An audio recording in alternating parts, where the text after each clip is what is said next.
situação que é a situação, acho que histórica do Brasil, né? Tentar uma neutralidade, né?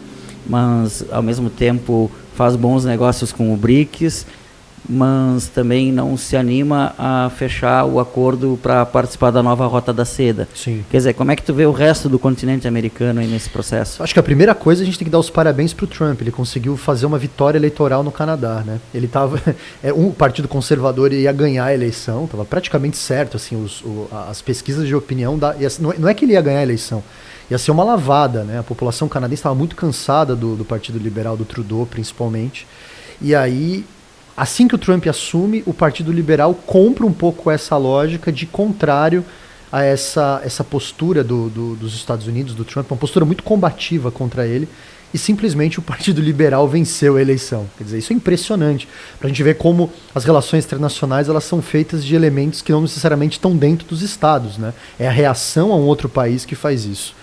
Eu acho que a grande questão aí que você traz, que para nós que estudamos relações internacionais é muito perigoso, é essa volta desse discurso americano quase que imperialista, né? De anexação da Groenlândia, de intervencionismo no Panamá. E assim, falado de uma maneira absolutamente aberta, quer dizer, ninguém ali está fingindo nada, né? Não tem a ver com a América, mas eu quero lembrar daquela visita que o Zelensky faz à Casa Branca, e que tá o Zelensky, tá o Vance lá que estava junto com ele. Sim, o vice-presidente Vance. E eles dão um show ali em público, né? Assim, parecia um pai dando uma bronca num filho, com as câmeras todas postas. Esse tipo de política externa desnudada, esse interesse político apresentado de uma maneira tão aberta, isso é uma coisa que a gente não estava acostumado, né? Veja, o caso da Argentina é meio paradoxal, né? Porque ao mesmo tempo que ele puxa o saco do Trump e está ali sempre atrás dos Estados Unidos, as tarifas para eles foram exatamente iguais às nossas, né?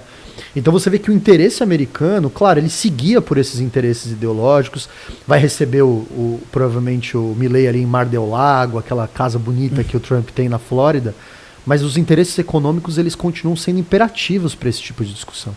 E no final das contas, indo para o Brasil é um país muito grande, né? A gente às vezes a gente não tem muita noção, às vezes, aqui de dentro, a partir dessa visão meio complexo de vira-lata, essa visão muito equivocada que a gente tem do Brasil. Quando o Trump faz críticas aos BRICS, ele cita nominalmente 2, 3 países, Rússia, China e Índia. Mas é muito comum que um quarto país apareça na fala dele.